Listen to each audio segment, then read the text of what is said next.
Hi, welcome, Paul here. I'd like to talk to you about getting the most out of your electric guitar miking with amps, okay? Or let's say, in this case, I'll bring up, first of all, a 4x12 cabinet. Let's say that you've got your heads selected, you've gone through a bunch of heads, and you pick that out, whatever you think is best for that sound that you're going for, and you have a 4x12 cab. What I will do, pretty much standard fare for me that I can constantly rely on, especially for beefier, heavier sounds, is I will use two microphones together. I'll use a SM57 Shure microphone, and I'll also use a Sennheiser 421. Both dynamic mics, both great, and together they're pretty unstoppable in my opinion.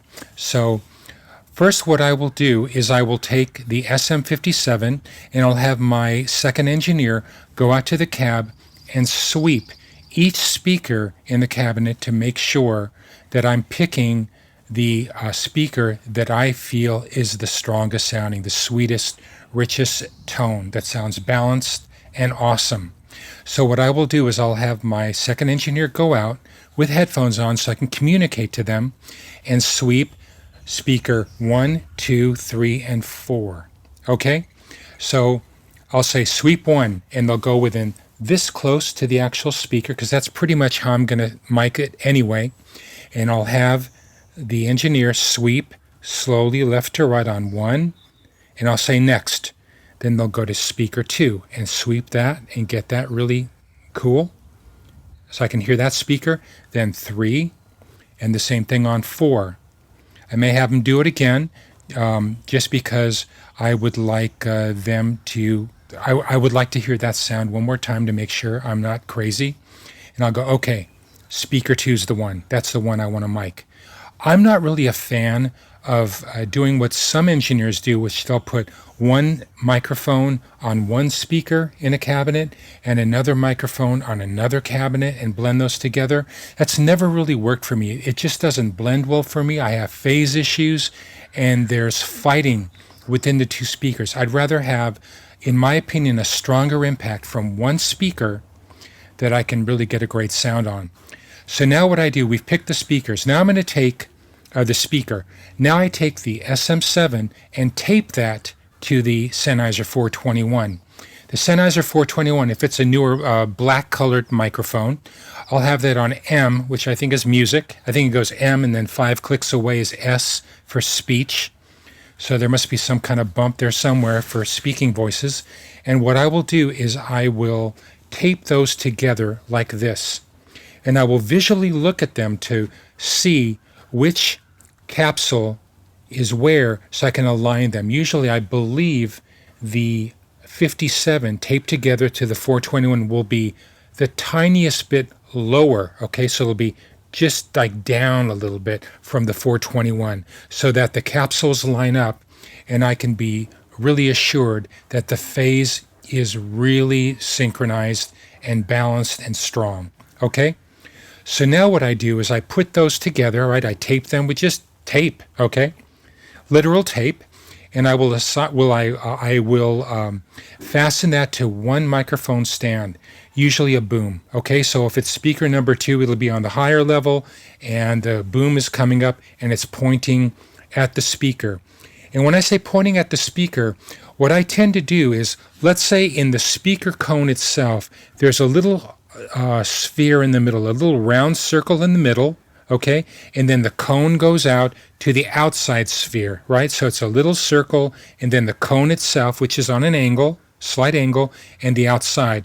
Usually what I end up doing is it ends up being mic'd right near the crease of that small inside circle and the outside and the round cardboard cone itself, right? So it'll be, if this is the center of the speaker, what I'll do is I'll just go like that. And it's usually about that far away from the grill if I'm going for a real heavy, powerful guitar tone, okay? So now what I do is my second engineer goes out there again and finds the sweet spot. And I'll be listening to the 57 or sometimes both together if I find a balance. A lot of times the 421 will be 5 dB or something, 7 dB lower in volume than the SM57, right? And that's a good blend to me, and it sounds good. And maybe I'll EQ it first, but not really. It'll just be flat, and I will listen to those together while he or she is sweeping that microphone, trying to find the sweet spot. And I'll go, okay, freeze.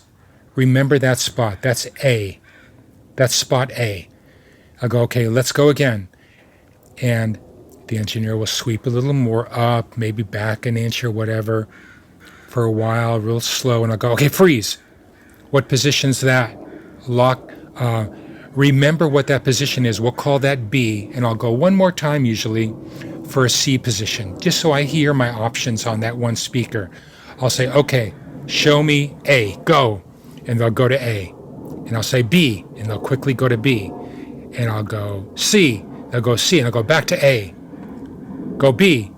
Okay, A's the one, position A. And they'll go to A, and I go, let me hear it. And they'll find it, I go right there. And I'll say, lock it. Okay? That means they're going to hold that mic still and clamp that boom stand so that it's locked in and solid. Usually, if not touching the grill on the 4x12 cabinet, like I said, it'll be about that far away. So I've got my position on that sound. Now in the control room, I can bus those to one track. Unless you really don't know what you're doing, make a commitment and bounce those tracks, those two tracks, to one track. They're already in phase. You're recording them. You're hearing it. You've auditioned speakers. If it was out of phase, you'd kind of have a feel that they're not out of phase. But if you're in question, go ahead and put them on two tracks. You can always mess with phase or with a software choice. Like I really like Auto Align to do stuff for stuff that I get mixed that's separated among different tracks and different speakers. I'll use that a lot of time just to save time and because it works so well. So now what I'll do is I'll EQ those a little bit. Maybe I'll add bottom end on one of the mics. I'll add 1.5K on one. I'll add some zing to the other. But together, it's an undeniable sound. Now what I'll do is I'll bust that out. A lot of times I'll be going to an additional EQ like a Pultec just for a general nice sweeping tone, a nice bell curve. Let's say it could be anywhere from 2K to 8K to 12K. Somewhere around broadband, full broadband, all the way to like 6, 7, right in there. Maybe a little bit of 100 cycles. Maybe I'll sharpen the bottom end and turn up the attenuation below it, just to kind of tighten up the low end if there's fluff. And I will record that to one track. Okay? That's what I do to get a really powerful sound. Now, other ways that I mic microphones, placement on an amp, let's say it's a combo amp, I will just use a mic or the same setup, or maybe I'll use one mic. I'll use an 87, or I'll use, here's a really cool tip. One of my favorite guitar mics ever, and I usually use it alone. I don't know if it's good to mic planes, but what I do is I really love a mic made by Beyerdynamic, and it is a ribbon mic. It's the M160. A lot of times it is such a beautifully rich, solid tone, and it takes the EQ so well. It's just amazing. It's this little tiny mic with a round capsule and a ribbon, and it's just ruler flat on the top end. At least that's what I perceive it to be. And it's a beautiful mic. And a lot of times for heavy guitars or any guitars, I prefer a ribbon mic. Like that M160 is undeniable. So if you have access to one or you have one, use that. It's amazing. So now that I am miking a different type of mic, let's say I'm going to mic a Vox AC30. I'll use a 57 along with a 421. Sometimes I'll use a U87 Neumann, or I might use a 414 even, and I just use it the same way. Sometimes I'll back off. If it's an open cabinet, either on an AC30, or let's say I'm using something like a matchless, or there are many other microphones that have open backs. A lot of times I'll also use a microphone on the back side, which might cause me to flip the phase on that. It depends exactly how far in there I'm getting, but that adds another layer of tonality that blended with the front mic or set of mics in the front can really add greatness to your guitar tone. Okay? What else can I talk about?